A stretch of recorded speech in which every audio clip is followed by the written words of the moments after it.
mga kababayan. Speaking of Pogo, mga bossing, dakuin po natin si Harry Roque na ang sabi po, no, ang sabi po ni Jaime Santiago na direktor ng NBI, anong kabaklaan na naman yung pinagsasasabi mo, Roque?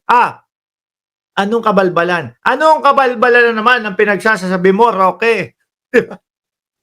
Kahit ano daw pong iwas ni Roque sa Pogo, mga bossing. Ayun po ito sa PAOK, mga kababayan. Shout out doon sa mga PAOK o doon kay Winston. Tama ba? Winston Garcia, mga bossing, yung nangunguna dati sa PAOK. Shout out sa inyo, matatapang kayo. Talagang pumapasok ng mga Pogo ito. Kahit anong iwas po ni Attorney Harry Roque, mga kababayan, yung kanyang pangalan ay bumabalandra pa din po sa Pogo. Ano? Ayan, no?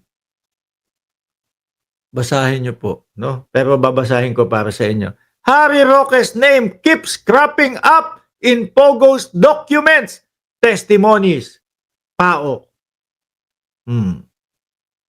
Alam nyo po, mga kababayan, ang paulit-ulit na sinasabi po ni Harry Roque sa labas ng bansa sa mga kapwa natin Pilipino at kada po magsasalita si Attorney Harry Roque, mga kababayan, sa kanyang page o sa kanyang YouTube or kung saan man, no? Lagi niyang sinasabi ang dahilan daw po, mga bossing, ginigipit daw po ng gobyerno ng Pilipinas si Harry Roque. Yun po yung lagi niyang sinasabi, mga boss. No? Samantalang alam na alam naman po ng bawat Pilipino na si Roque po, mga kababayan, ay may itinatanong ang Kongreso sa kanya. Galing ba sa Pogo yung pera mo o hindi? Nung nandoon, akala niya mapapaikot niya yung Kongreso, akala niya madadaan niya sa buka ng bibig niya ang Kongreso, mga bossing. Nagyabang. Meron po akong dokumento, meron akong papeles na makakapagpatunay na ang aking kaperahan ay hindi galing sa Pogo. Kumbaga pinagbentahan daw po nung mga kalupaan, mga boss. Yun yung sabi ni Roque.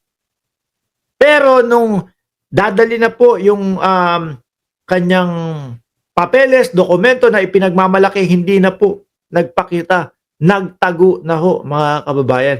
At kasunod nun, yun na pong yun na pong paglabas nung kaso niya, no?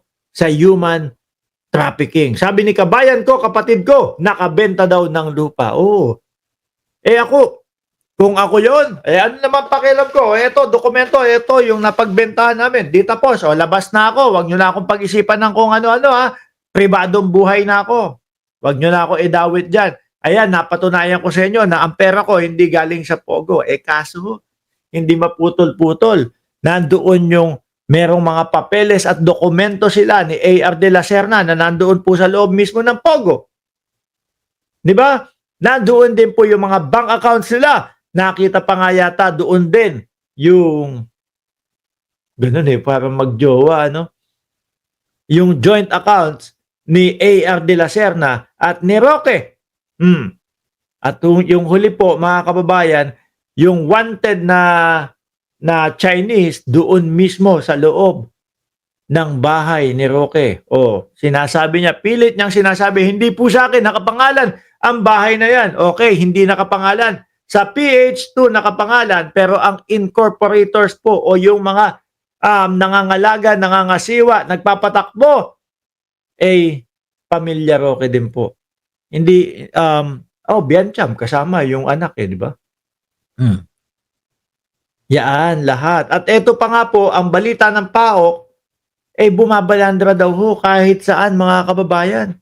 Yung pangalan ni Harry Roque, doon sa mga papeles at dokumento at mga testimonies ng doon sa Pogo. Sabi ni Manolito Enriquez, Nobel kaso ni Baklita. Kaya tago na lang ng tago. Hindi, pagmamalaki naman ho ni Baklita, ni Roque, pagmamalaki naman daw ho niya, meron siyang asylum na ipinapasa. Meron siyang asylum na pinangahawakan daw ho. No? Pero basahin natin to. I would like to give reference to a former cabinet official. So, Attorney Roque is a former cabinet official. So, given the benefits of the doubt in relation to what he is saying, but then again, now that his name keep on cropping up in the documents, no? In the digital footprint, in the testimonial footprints. Oh, sabi ni PAOK spokesperson Winston Casio. Winston Casio Garcia yung sabi ko kanina. Sorry naman, no? Sabi nung Saturday, we cannot discount his possible involvement in an all of this matter. I don't believe in coincidence anymore. Yan din ang sinasabi ni Roque. Baka nagkataon lang po, no? Sabi nga ni A.R. de la Serna, pag pumapasok siya doon sa loob ng Pogo, with driving yung kanya, habang idinadrive yung kanyang Toyota Fortuner. Di ba? Nakikitira lang daw po sa Pogo. Kasi daw, may flight school siya. Kung ano-ano yung mga no?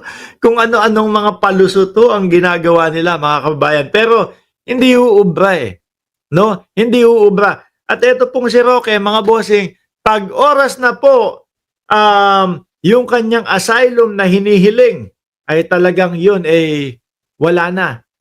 No? Dininay na ng tuluyan. Wala pong ibang kababagsakan yan, kung di po Pilipinas. Oblo po ang kababagsakan ni Roque. At ako ho ay naniniwala, mga boss, chief amo, sir, na ma-enjoy ni Harry Roque yung loob ng oblo. Dahil po doon, hindi mo na kailangan mag-dare pa na magpataples, mga bossing. Dahil po sa loob, mga kababayan, automatic mga nakataples na yung mga nandoon sa loob dahil po mainit. Sabi ni Jennifer Ramos, now alam ko na kung sino nagpatakas kay Alice Go. Kasi yung pagtakas ni Roque at Alice, pareho lang daw. Nag-backdoor. No? Sumakay ng bangka. Si Roque, ito, pakinggan natin. No? Madaming palabas itong si Roque No? Na hindi mo alam kung imbis na ho, mga kababayan, sinasagot niya na lang, iniisip niya na lang kung paano ba ako makakauwi ng Pilipinas? Paano ko ba malilinis ang aking pangalan? Imbis na yun na lang po ang kanyang inaatupag kung ano-ano pa po. Nandyan yung gustong maging lawyer ni dating Pangulong Duterte. Nandyan yung butod. Ano pa yung kabila? Bangag. Yung pag ganun-ganun, na ngayon nagiging mukhang katatawanan na po. Si Roque. Si kabayan ko, kapatid ko, gustong-gusto yung ganun. Puro patagilid ang higa. Si Roque, kung si Buloyski, no? Siyempre may mga kapreso yan. May mga kadikit yan. Si Buloyski, malamang ganyan lang ang higa, no? Diretso lang. No? Hindi pwedeng kumabig kumaliwa, gumanon. Tututok yung wet packs doon sa nasa kaliwang preso. Babalik na naman. Baka matutukan daw sa kaliwa Pag tumutok naman sa kanan, gumanon, tumagilid, baka matutukan naman daw po sa kanan, mga kababayan. O kaya rekta na lang, diretso na lang si Buloyski.